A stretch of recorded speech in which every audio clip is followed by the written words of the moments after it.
Hi guys, kamusta po kayo? Ako po pala si Russell. Tara, samahan niyo ulit ako gumawa ng bouquet stand arrangement. As you can see guys, gumagawa po ako ng bouquet for baby boy po. Pero nagulat kayo dahil may pink dahil ang favorite color po ng mother ay pink color.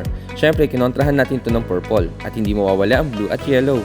At medyo kinakabahan din po talaga ako dahil hindi ko rin alam kung anong resulta na lalabasan ng ating pang baby boy bouquet. Medyo iniba ko unlike before sa mga ginagawa ko na common now, blue with white, yellow with white, or orange with white. Mostly ganun po kasi ako gumagawa ng bouquet po. Ngayon may binago po tayo. Even sa pangbalot din po, gumamit lang po pala ako dito ng blue-green at gumamit din po ako ng Korean gray color po. At ang ribbon lang po, light blue. Salamat pala sa umorder sa atin na customer na taga Abu Dhabi. Hindi na po natin i-mention ang pangalan niya.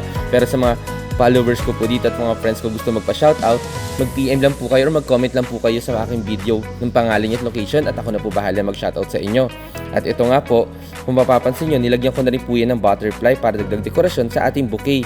At ayun nga po, ang pagbibigyan po natin nito ay taga Fujairah po. Congratulations pala sa new baby pool nila, si Michael at saka si Anna. At ito po pala ang final look ng ating ginawa. Sana nagustuhan nyo. At maraming salamat din po pala sa mga nagla-like at share ng aking video. Wag na wag po kayong magsasawa. Lagi kayong mag-iingat. Maraming salamat. Bye-bye!